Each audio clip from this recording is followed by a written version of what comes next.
La incidencia mundial es de 1 en 3,000 a 1 en 4,000, entonces la neurofibromatosis tipo 1 es efectivamente una enfermedad rara. No es tan rara como la tipo 2, que más o menos tiene una frecuencia de 1 en 22,000. Entonces, sí es mucho más probable que se encuentren pacientes con NF1 y sobre todo que se encuentren pacientes con NF1 que no saben que tienen NF1. ¿Qué sistemas afecta la neurofibromatosis tipo 1? La neurofibromatosis tipo 1 afecta sobre todo la piel, es donde vamos a ver la mayor parte de las manifestaciones. Puede haber alteración de los ojos y acuérdense que casi siempre donde hay problemas de piel y de ojos, quiere decir que va a haber un problema en el sistema nervioso. ¿Por qué? ¿De qué capa germinal derivan la piel, el sistema nervioso y los ojos? Del ectodermo. Del ectodermo, exactamente. Entonces, pues, embriológicamente, pues, están relacionados. Además, puede haber alteraciones del sistema óseo que no son tan frecuentes y en realidad es poco probable que las necesiten para hacer su diagnóstico clínico. Esta es otra cosa importante de la neurofibromatosis. La NF1 tiene unos criterios de diagnóstico clínico como el síndrome de Marfan. Entonces, las enfermedades que vamos a revisar, las dominantes que vamos a revisar aquí en este curso, son precisamente enfermedades dominantes que son muy frecuentes y sobre todo que las pueden diagnosticar sin un estudio molecular si tienen los criterios diagnósticos claros.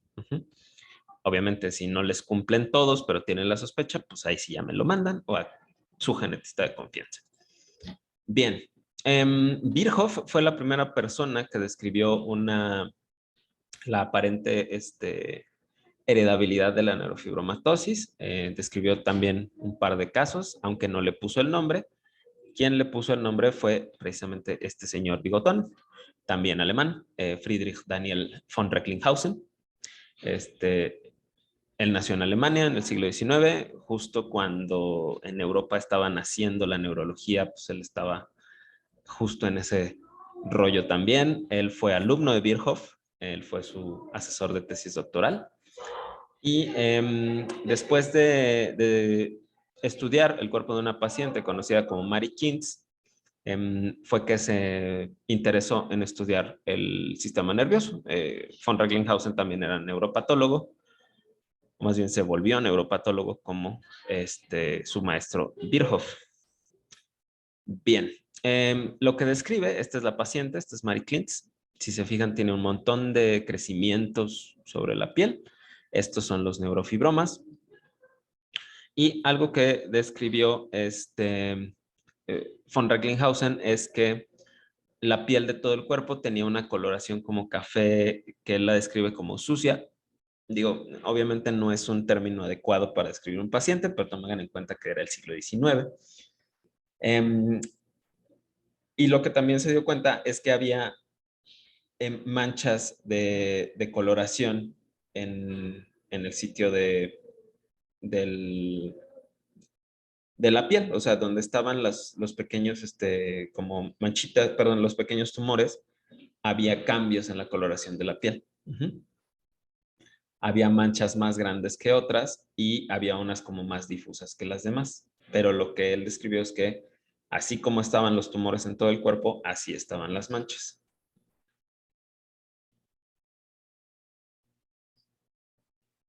¿Sale? Perdón.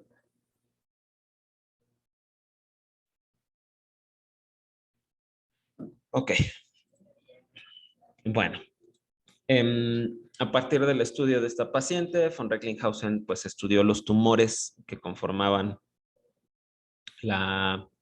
pues ahora sí que el tejido tumoral de Mary y se dio cuenta de que estaban hechos precisamente de una porción fibrosa, que estaba hecha como de fibroblastos y colágeno, pero que también había células de Schwann, que son las que envuelven al nervio periférico dentro de este tumor, y entonces describió el famosísimo neurofibroma.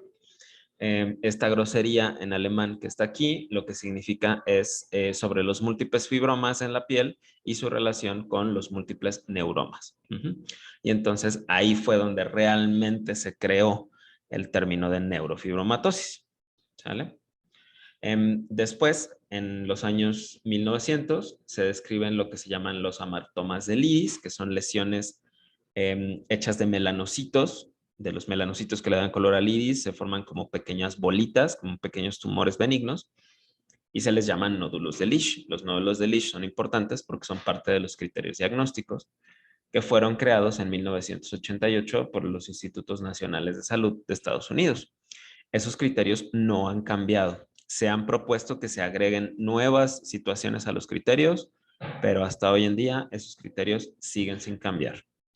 Hay un artículo por ahí del 2016-2017 que menciona pues ciertos hallazgos que se han visto conforme pasa el tiempo, y se dice que deberían de tomarse también como una especie de orientador clínico, porque pues no podemos decir que es un criterio porque no son parte de los criterios oficiales, o sea, no se ha hecho ese consenso, pues. Como por ejemplo para Marfan, que los criterios de Gent se revisaron en 2009.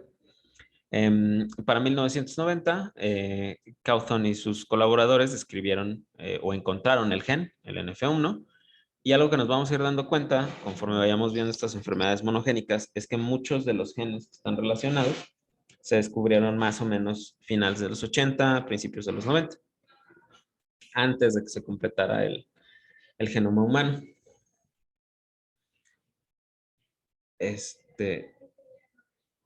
Bueno, cosas más adelante, se encontró, por ejemplo, que los pacientes con NF1 sí tienen trastornos del desarrollo psicomotor, se encontró que tienen ciertas dificultades en ciertas situaciones específicas del desarrollo que vamos a platicar. Se encontraron, por ejemplo, péptidos que están relacionados con que la célula tumoral del paciente con NF1 crezca más lento, y entonces por eso se quedan como tumores malignos. Pero bueno, así es la cosa. Probablemente ustedes han escuchado que este señor, Joseph Merrick, también conocido como el hombre elefante, fue uno de los primeros casos de neurofibromatosis que se descubrieron. Supuestamente tenía un caso como muy grave de neurofibromatosis, pero a decir verdad, Joseph Merrick no tenía neurofibromatosis, no cumplía con los criterios. De hecho, vivió en la época más o menos en la que von Recklinghausen seguía vivo, y aparentemente tampoco se conocieron nunca. Se han estudiado células conservadas de Joseph Merrick y aparentemente lo que tenía es una condición diferente que se llama síndrome de Proteus, que es una condición mucho más rara que la neurofibromatosis, más grave en el sentido de causar deformidades, y es una condición que no era hereditaria. El síndrome de Proteus se debe a mutaciones somáticas en ciertas regiones del cuerpo. Entonces, mito tumbado, Joseph Merrick no tenía neurofibromatosis. Y aparte era un sujeto de muy buen corazón, era un señor muy agradable. Hay un libro sobre su vida. No me acuerdo ahorita del autor, pero está muy, muy padre. Bueno, entonces, ¿qué vamos a encontrar de arriba para abajo en los pacientes con neurofibromatosis tipo 1? A nivel del cráneo pueden tener esto que se llama la displasia del esfenoides. Es una alteración en la formación del ala menor del esfenoides, que si se acuerdan forma parte de los agujeros que van hacia la órbita.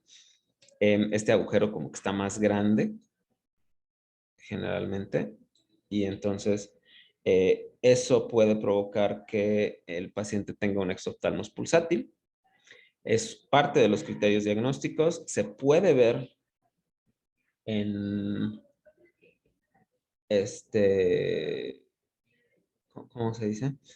Se puede ver en una placa lateral de cráneo. Si son muy duchos para ver placas laterales de cráneo, honestamente ahorita es más fácil pedir una reconstrucción por TAC que andar ahí medio adivinando si se ve o no se ve la displasia del esfenoides. Es un hallazgo muy específico, pero no es tan sensible. ¿Qué quiero decir con que es muy específico? Que si encuentran la displasia de los esfenoides, es muy probable que ese paciente sí tenga NF1, pero no es tan sensible porque solamente del 1 al 9% de los pacientes lo presentan. Entonces, si se quieren ir ustedes a diagnosticar NF1 basados en la displasia del esfenoides, pues se les van a ir un montón de pacientes. Entonces, yo les recomendaría que la displasia del esfenoides la busquen si tienen una sospecha muy alta y no han encontrado los criterios suficientes para el diagnóstico. Lo que sí pueden hacer es mandar a su paciente al oftalmólogo y pedirle al oftalmólogo que revise si no tiene nódulos de Lisch. Este paciente de la imagen, pues la verdad es que es muy fácil verle los nódulos porque tiene los ojos claros.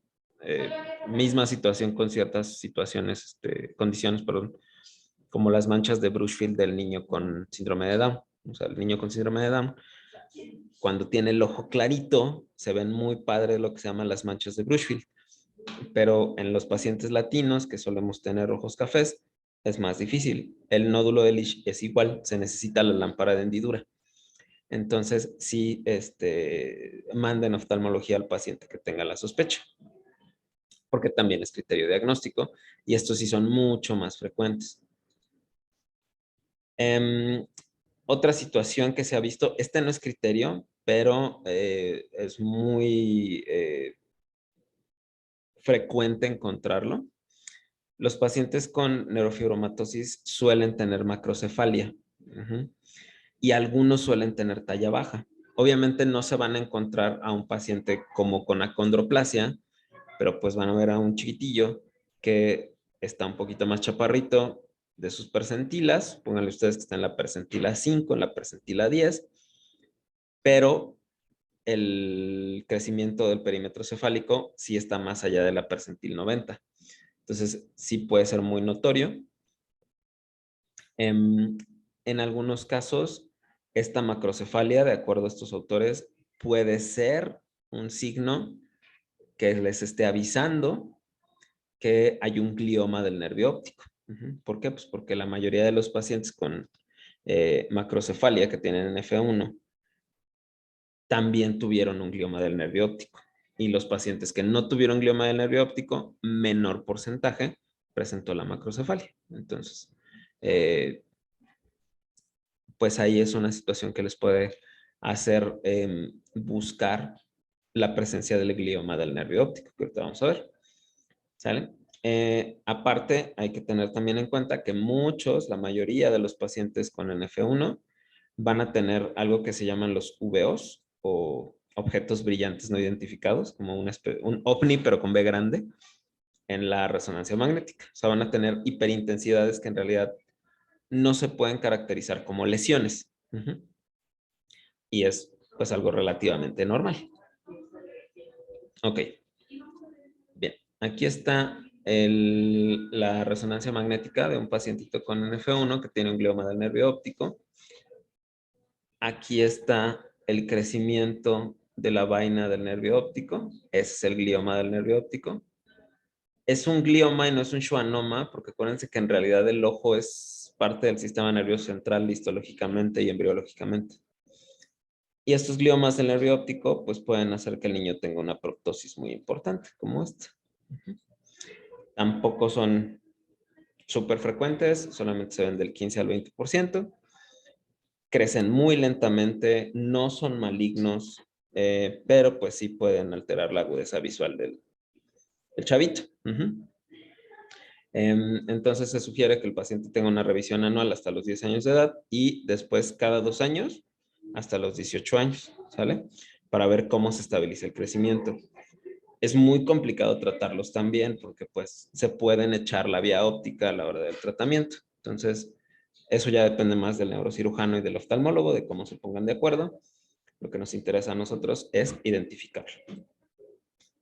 Ok, a nivel de piel son las características más notorias y más famosas. La más famosa, que seguramente la han oído, es la mancha café con leche. Las manchas café con leche son como esta de aquí. Este es un perfecto ejemplo de una mancha café con leche. Es una mácula que está hiperpigmentada. No está hiperpigmentada como un lunar, o sea, no es completamente oscuro, pero hay una diferencia muy importante entre la piel de tono normal y la piel con la mancha café con leche. 95 de cada 100 pacientes con neurofibromatosis tipo 1 van a tener manchas café con leche, la mayoría las van a tener desde el nacimiento y van a incrementar en número durante las primeras 2 décadas. En pacientes más grandes, pacientes ya adultos, muchas veces donde estaba la mancha café con leche o donde está la mancha café con leche, aparece el neurofibroma. Lo que se dice es que estas regiones de las manchas café con leche son regiones donde el tejido ya está más propenso a generar mutaciones que favorecen la aparición de tumores. Aquí está otra mancha café con leche. Ahora, las manchas café con leche de los pacientes con NF1, si se fijan, los bordes son muy bien definidos, están como muy suavecitos, por así decirlo. Y entonces, en los pacientes con manchas café con leche de neurofibromatosis, se dice que tienen manchas en forma de costa de California, porque pues aparentemente la costa de California está muy derechita. A diferencia de otro grupo de pacientes, okay, no los comí. Bueno, hay otro grupo de pacientes que tienen manchas un poquito más, como más irregulares, que se les dice que tienen manchas en forma de la costa de Maine. La costa de Maine es el cuernito ese que tiene Estados Unidos por ahí. Sí, que está Florida y este cuernito es Maine. Entonces, esas manchas en forma de la costa de Maine tienen otra significancia y no están relacionadas generalmente con neurofibromatosis. Bueno, además de las lesiones en la piel, como las manchas café con leche, reitero, si se fijan, los pacientes con NF1 tienen esta especie como de pecas muy distribuidas alrededor de todo el cuerpo. Pero estas pequitas aparecen sobre todo cuando el niño es pequeño en las axilas y en las ingles. Estas efélidas, que es el nombre que le dan los dermatólogos a las pecas, las efélides se llaman signo de Crow, precisamente porque las describió este señor, Frank Crow, como auxiliares de diagnóstico en neurofibromatosis. Hoy en día se considera que el signo de Crow es uno de los criterios diagnósticos. Y entonces, si se fijan, este paciente ya está más grande, ya está más adulto y aquí tiene algunos neurofibromas, ya los desarrolló. Es muy poco probable que vayan a haber neurofibromas en niños. La mayoría de los diagnósticos de neurofibromatosis tipo 1 que se hacen en edad pediátrica es porque tienen el signo de Crow, porque tienen las manchas café con leche y porque tienen los nódulos de Lesch. Si le quieren encontrar a un niño pequeñito un neurofibroma, es poco probable que se lo vayan a encontrar. ¿Hay neurofibromas que aparecen en los niños? Por supuesto que sí. ¿Son frecuentes? Por supuesto que no. Okay. Aquí está también, fíjense cómo se juntan estos estos ya son como léntigos, ya son más oscuros. Es la diferencia entre efélide y léntigo. El léntigo es más oscuro. Aquí también se ven las pecas en la región inguinal. Y entonces, pues ahí tienen su signo de Crow, ¿sale? Aquí está una mancha café con leche, por ejemplo. Ok, este no es criterio. Es a lo que se le llaman los nevos anémicos. Son parchecitos de la piel que cuando el flujo de sangre de la piel incrementa, estos parches de piel pareciera que no reciben circulación. Y entonces por eso se les dicen nevos anémicos. Pueden tener lo que se llaman xantogranulomas juveniles. Por ejemplo, aquí hay otra mancha. Xantogranulomas son como estos crecimientos de tejido que tienen contenido graso. No es un neurofibroma, porque si se estudia a la histopatología, no tiene un componente de fibroma y de vaina en el periférico. Son literal, pues, colecciones de grasa que están rodeadas por células epitelioides, que son como el hallmark de los granulomas. Y aquí están las máculas hipopigmentadas, que es diferente del nevo anémico. El nevo anémico solo se ve cuando incrementa la circulación hacia la piel. La mácula hipopigmentada se ve siempre. Es una mancha que está así muy, muy blanquita. ¿Sale?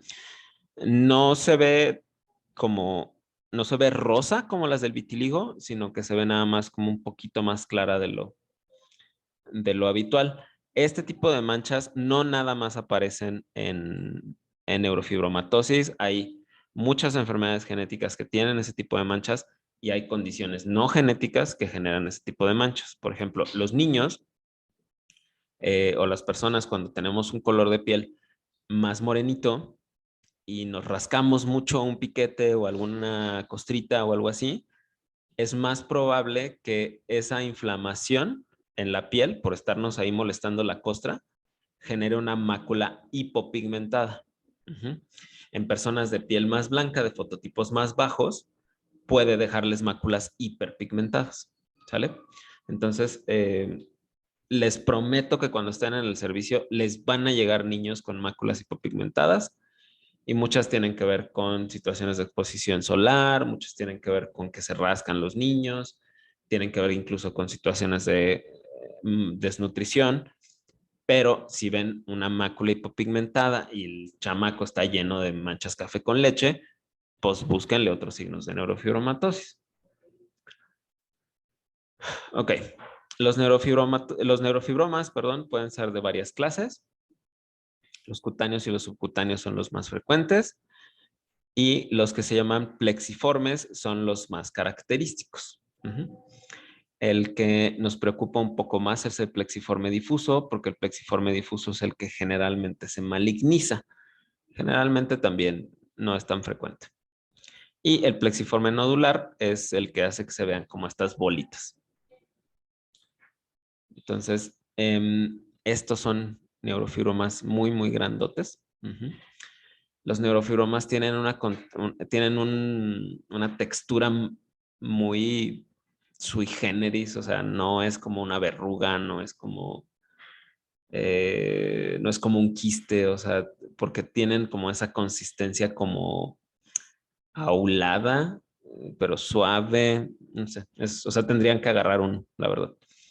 Em, y bueno, estos neurofibromas están formados por pues los procesos axonales, las células de Schwann, eh, o sea, todo lo que involucra esa inervación de la piel, de eso están hechos los neurofibromas, y van a variar en tamaño, van a variar en número.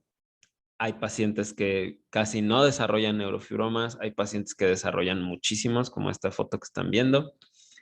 Estos que son como pedunculados son los que son plexiformes. Aquí hay unos cutáneos, por ejemplo. Se fijan, están más adheridos a la piel, como que no cuelgan, por así decirlo. Este, por ejemplo, sí cuelga, tiene como su pedúnculo. Estos no, estos están más adheridos a la piel. Como les decía, normalmente se hacen aparentes hasta la pubertad, o sea, hay muchas veces que hay pacientes que se les diagnostica la neurofibromatosis hasta que aparecen los neurofibromas. Entonces, pues finalmente siempre hay signos antes de, al menos para hacer el diagnóstico. Y estos pueden incrementar durante la vida adulta y el embarazo aparentemente también los estimula por pues, toda la situación ahí de factores de crecimiento que circulan durante el embarazo. Los neurofibromas subcutáneos son más bien palpables, o sea, van como por el trayecto del nervio periférico. No se ve como tal como la bolita, sino más bien como si ustedes palpan al paciente, pues sienten como que tiene ahí un crecimiento. Y pues, por ejemplo, aquí está ¿no? Que iba junto con el nervio periférico. Entonces, como les decía, los nodulares se parecen a los subcutáneos, pero no están tan palpables, se agrupan en la raíz nerviosa, pueden aparecer desde la infancia, pero hay que buscarlos. No son invasivos, muy importante, y generalmente no son sintomáticos. Los que sí son sintomáticos son los plexiformes difusos, como este de aquí. Este sí está muy peligroso. Porque invade el tejido sano que está subyacente Y estos pueden avanzar a lo que se llaman neurofibrosarcomas, que son tumores bastante más agresivos porque son sarcomatosos. Entonces, lo más frecuente es que se localicen en las extremidades, en la cabeza y cuello o en el área paraespinal. En cuanto a manifestaciones neurológicas, esto es algo que se ha visto apenas en los últimos años. El 50 al 70% va a tener dificultades del aprendizaje. Si ustedes promedian el cociente intelectual de los pacientes con neurofibromatosis, van a encontrarlo como en un rango más bajito, o sea, no lo van a encontrar, digamos, en 100, 110, que es lo esperado, sino más bien lo van a encontrar como en 70 y tantos, que ya es limítrofe, 80 y tantos, 90, ta. Y pues muchos de ellos tienen, por ejemplo, dificultades en el aprendizaje en general o en el aprendizaje del lenguaje escrito, en el aprendizaje matemático, ta. Y casi la mitad de los pacientes pueden cumplir criterios para trastorno por déficit de atención. Entonces, el trastorno por déficit de atención puede ser un diagnóstico, puede ser algo primario o puede ser un síntoma de alguna condición del neurodesarrollo. En este caso, pues de la NF1. Bueno.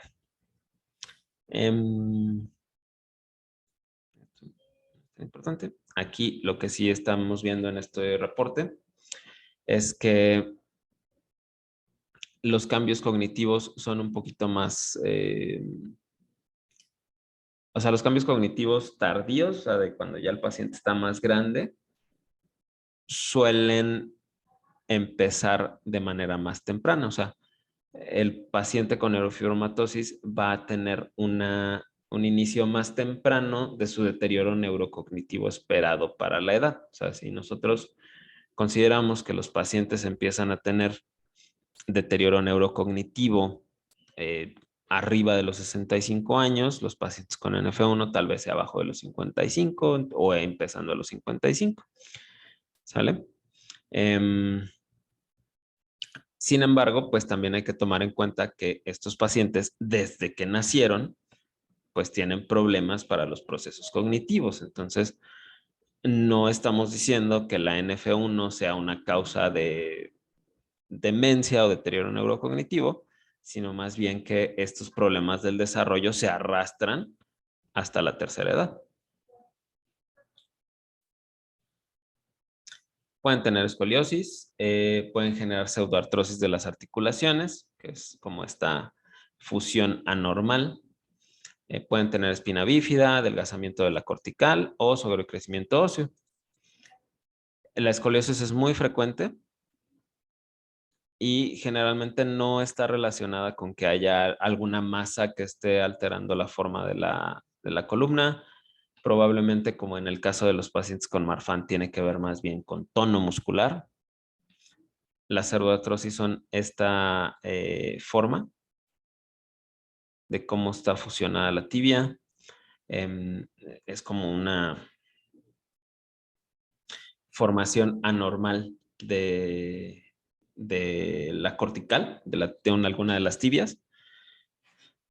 Y esto puede favorecer que el paciente se fracture la tibia y luego que esa fractura no suelde bien. Y esa falta de que suelde la fractura también se le conoce como pseudoartrosis. Bueno, entonces, ¿qué le voy a buscar a las personas o a los niños cuando lleguen a la consulta con sospecha de neurofibromatosis? Por ejemplo, si llega un chavito de recién nacido, generalmente me lo van a mandar por manchas café con leche. Y entonces yo le podría buscar si tiene displasia del esfenoides, si tiene la pseudoartrosis de la tibia, si tiene los gliomas ópticos. Por ejemplo, si ya está más grande, ya está en edad preescolar, ahí sí ya puedo buscar los nódulos de Lisch. Eso también es importante. El nódulo de Lisch más o menos aparece entre los 3 y los 4 años en general. Si yo mando un niño más chiquito a valoración por oftalmología, en realidad no le van a ver nada o es poco probable. Si le quiero ver un glioma óptico, pues tengo que usar imagen. No, el oftalmólogo ahí no tiene nada que ver. ¿Vale? Y aquí puede empezar a haber trastornos del lenguaje, por ejemplo, o trastornos del aprendizaje.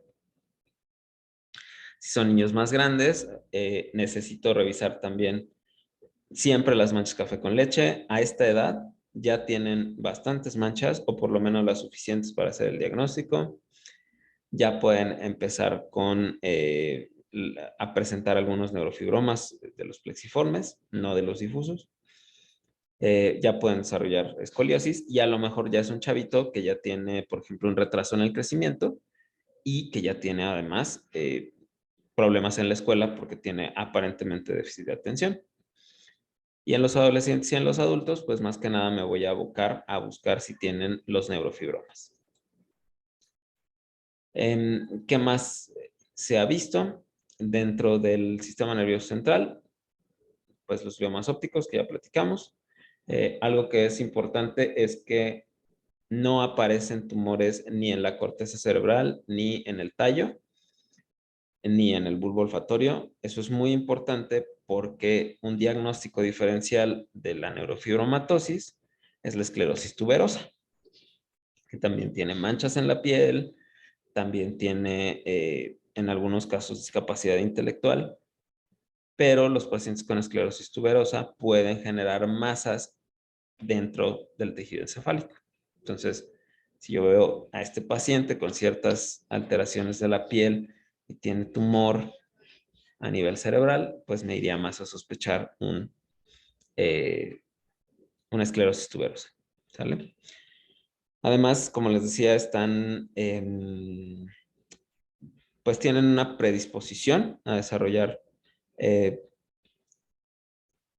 tumores, por ejemplo, tumores del estroma gastrointestinal, tumores neuroendocrinos, la malignización de los tumores de la vaina del nervio periférico, el neurofibrosarcoma, que es rarísimo, y pues aparentemente se ha tratado de establecer una especie de riesgo con el melanoma. La verdad es que no está bien definido. Lo que sí, que no puse aquí, las pacientes, o sea, las pacientes mujeres que tienen mutaciones en NF1 tienen mayor riesgo de desarrollar cáncer de mama. Y eso sí está muy bien descrito.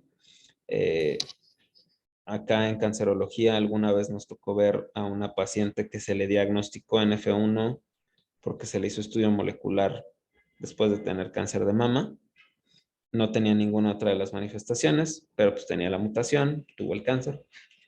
Entonces ahí nos empezamos a pelear un poco lo molecular con la clínica, pero bueno, finalmente es algo que está bien descrito.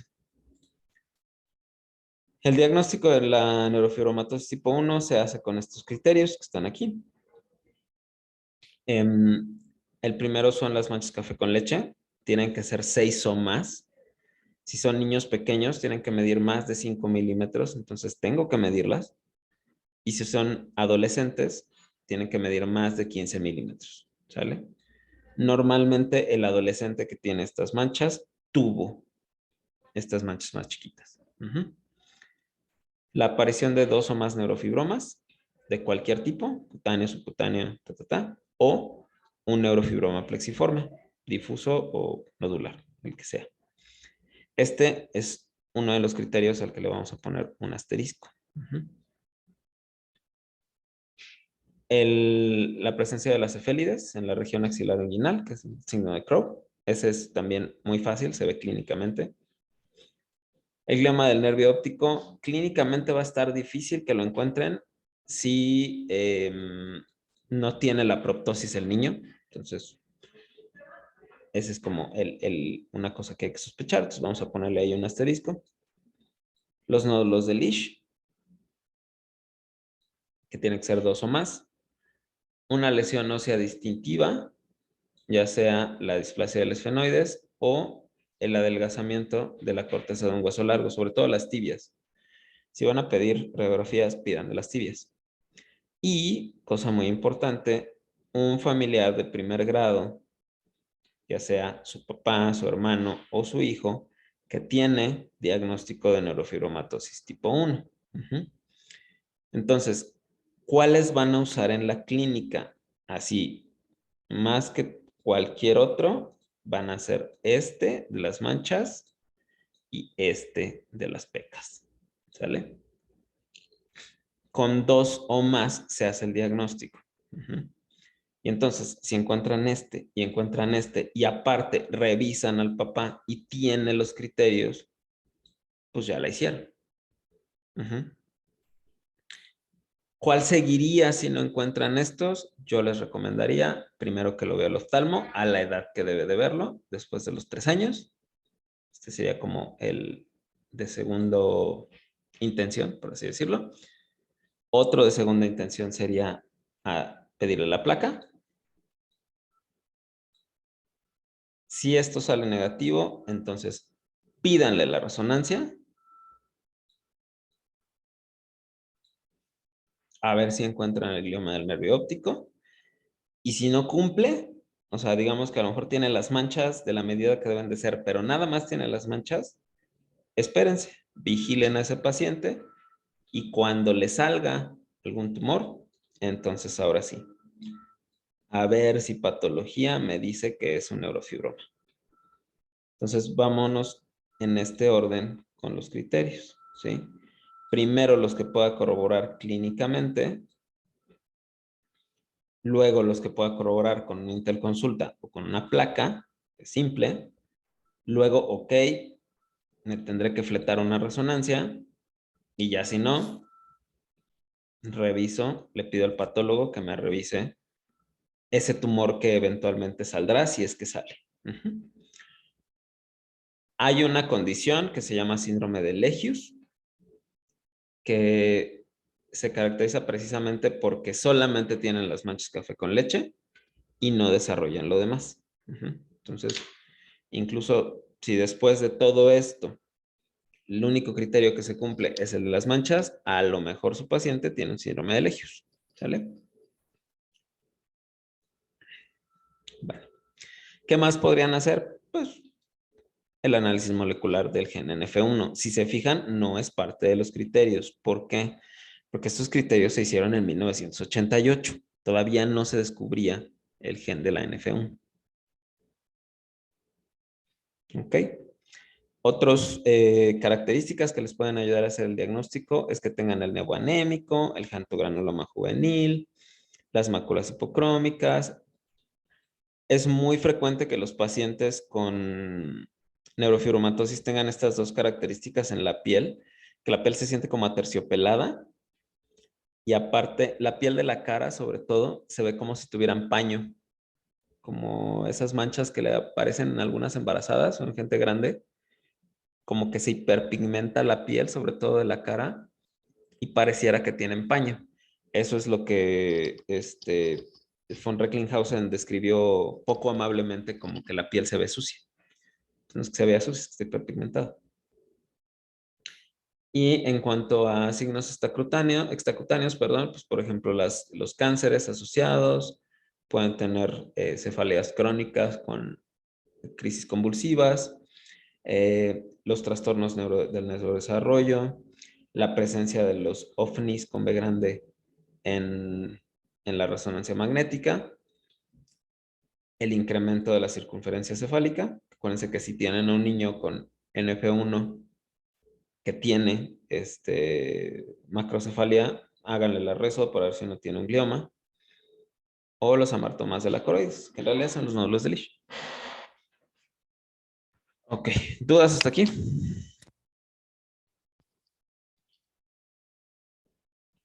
¿Dudas, preguntas? Yo no, doctor. Ok, bueno, entonces el miércoles le seguimos. Cuídense.